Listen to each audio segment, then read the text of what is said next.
रात के करीब 11 बज रहे थे। अंशु किताब लिए बैठा था, भारतीय प्रशासन व्यवस्था। तभी बाहर से माँ की खांसने की आवाज आती है और माँ कमजोर आवाज में कहती है, अंशु बेटा, तू सोया नहीं अभी तक? नहीं सोया माँ, अभी मुझे बहुत सारी पढ़ाई करनी है, मेरे पास ज्यादा समय नहीं है। माँ अंशु के पास आती है, तभी दरवाजे पर कोई दस्तक देता है। माँ घबरा जाती है। अंशु जाता है और दरवाजा खोलता है तो देखता है बाहर खड़ा है गांव का दबंग आदमी करण सिंह। उसके चेहरे पर गुस्सा और दहशत थी। करण सिंह अंशु से कहता है, तेरे बाप ने मुझसे जो उधार लिया था उसकी किस्त मुझे आज चाहिए। लेकिन काका, पिताजी की तबीयत तो। बहाने मत बना, कल सुबह तक पैसे नहीं मिले तो तुम्हारा ये घर भी मेरा होगा। ये सुनकर अंशु बहुत घबरा जाता है। अगली सुबह अंशु किताब लेकर चाय की दुकान पर बैठा था। तभी पास में दो व्यक्ति आपस में बातें कर रहे थे। भाई, सुना है तुमने, कलेक्टर साहब आज हमारे गांव आ रहे हैं। हाँ भाई, सुना तो है कि कलेक्टर साहब गांव आ रहे हैं, लेकिन वो किसी गैर कानूनी खदान का मामला है। अंशु चाय वाले से पूछता है, कालू काका, कलेक्टर असल में क्या करते हैं? बड़े बड़े भ्रष्टाचार नेताओं की गर्दन पकड़ते हैं बेटा। कलेक्टर कानून के रक्षक होते हैं। अंशु की आंखों में चमक आ जाती है। अचानक तेज गाड़ियों का काफिला गांव में प्रवेश करता है। देखो बेटा, कलेक्टर साहब आ गए। पूरे गांव में हलचल मच जाती है। अंशु पहली बार इतने करीब से किसी आईएएस ऑफिसर को देखता है। कलेक्टर सूट पहने हुए और चारों ओर सिक्योरिटी। कलेक्टर साहब गांव में सर्वे कर रहे थे। अंशु उन्हें दूर से देख रहा था। तभी भीड़ में से एक आदमी चुपके से कलेक्टर की ओर बढ़ा। उसके हाथ में चाकू था। अंशु चिल्लाया, कलेक्टर साहब, अपने आगे देखिए। वो आदमी कलेक्टर पर हमला करने ही वाला था कि इतने में अंशु बिना सोचे समझे उस आदमी को पकड़ने के लिए दौड़ता है और हमलावर को पकड़ लेता है। ये देखकर चारों ओर हंगामा मच जाता है। लोग इधर उधर भागने लगते हैं। कलेक्टर अंशु को देखते हैं और उससे कहते हैं, बेटा, तुमने मेरी जान बचाई है। तुम्हारा नाम क्या है? साहब, मेरा नाम अंशु है, मैं इसी गांव का रहने वाला हूं। क्या पढ़ते हो अंशु तू? साहब, आईएएस बनने की कोशिश कर रहा हूं। तुम सिर्फ कोशिश नहीं, कलेक्टर बनने के हकदार हो। जब भी मेरी मदद चाहिए मुझे याद कर लेना। अंशु की जिंदगी शायद पहली बार मुस्कुराई थी, मगर किसी को क्या पता था इस हमले के पीछे गांव का बहुत बड़ा राज छिपा है, जिसे अंशु एक दिन उजागर करेगा। करण सिंह की चाल। रात को करण सिंह अपने गुंडों के साथ बैठा है। करण सिंह गुस्से में, वो लड़का कलेक्टर के करीब आ रहा है, अगर वे दोनों मिल गए तो समझो हमारी खदान वाले धंधे पर मुसीबत आ सकती है। क्या करे मालिक, उस लड़के को रास्ते से हटा दे क्या? नहीं, रास्ते से नहीं हटाना है, उसके बाप को दबाओ और उस लड़के की पढ़ाई रोकनी होगी। अगर वो आईएएस बन गया हम सब बर्बाद हो जाएंगे। अंशु के खिलाफ एक साजिश शुरू हो चुकी थी। अंशु घर पहुंचता है और देखता है उसका पिता बेहोश पड़ा है और घर पर करण सिंह के आदमी घूम रहे हैं।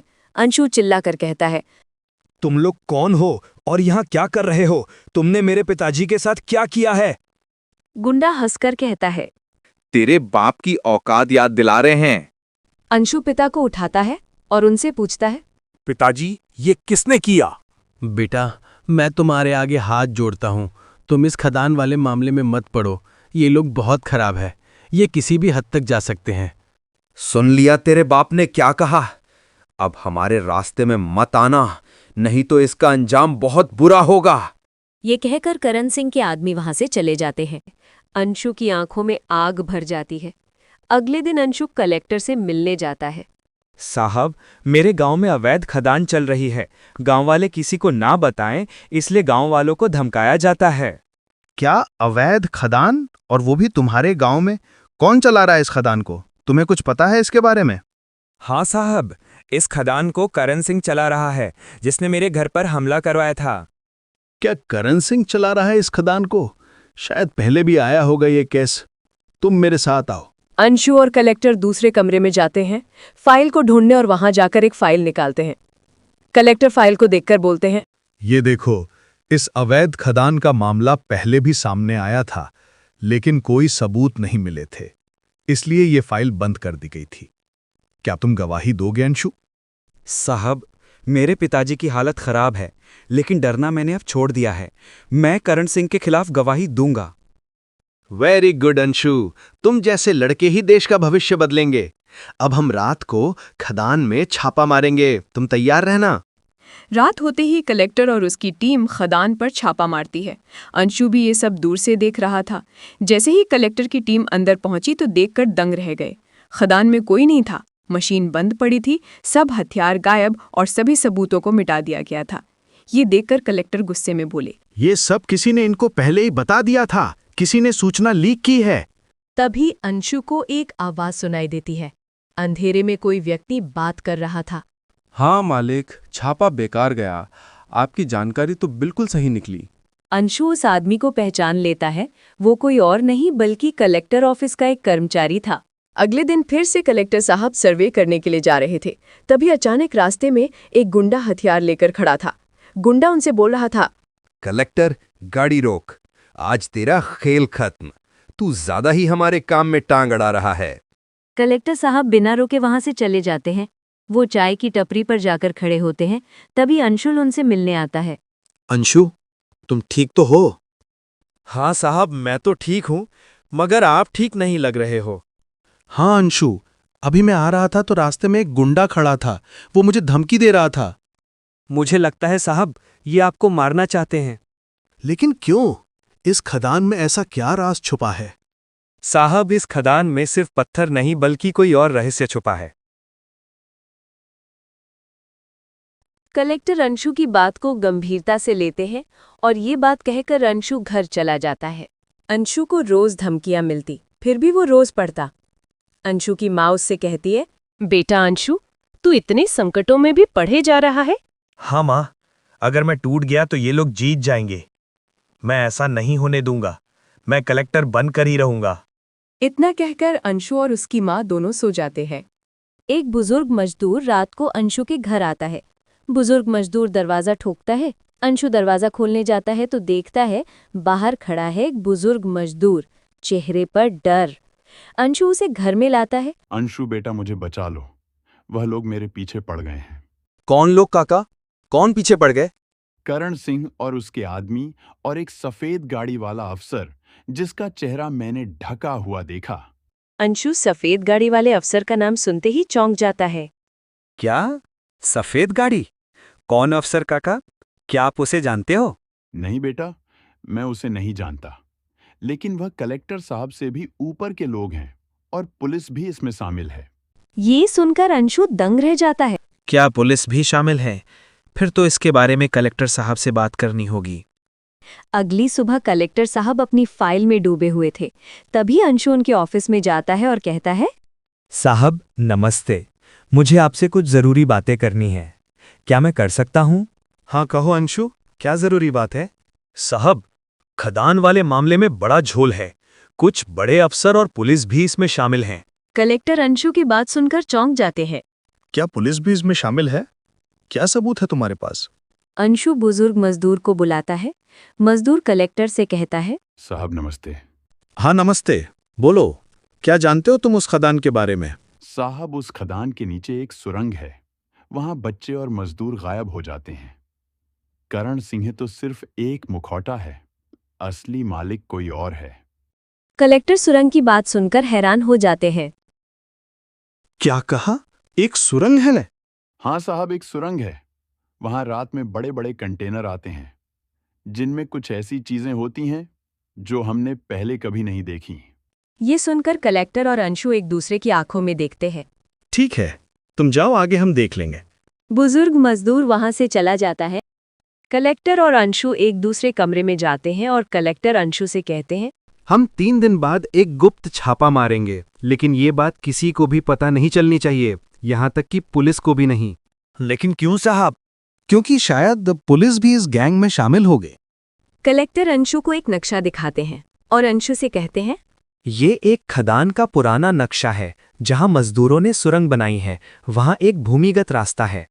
साहब, फिर तो ये सिर्फ खदान ही नहीं बल्कि ये कोई अपराध का बड़ा नेटवर्क है। हाँ, और मुझे शक है कि ये नेटवर्क कई राज्यों तक फैला हुआ है। अंशु के दिल में डर भी था और गुस्सा भी।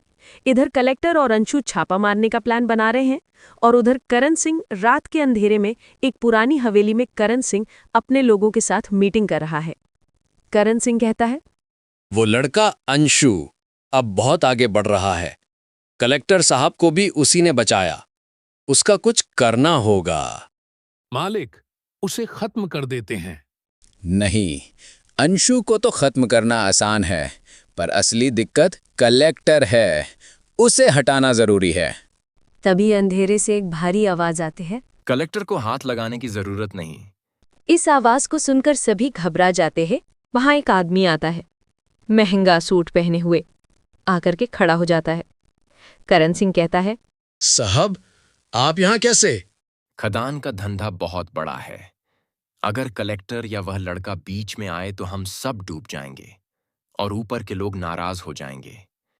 करण सिंह और वहां बैठे गुंडे डर के मारे कांपने लगते हैं। करण सिंह कहता है, आदेश दीजिए साहब, आगे क्या करना है? सुरंग खाली कर दो, सभी सबूत मिटा दो, और जो ज्यादा बोल रहा है उसे शांत कर दो, चाहे वो अंशु हो या कलेक्टर।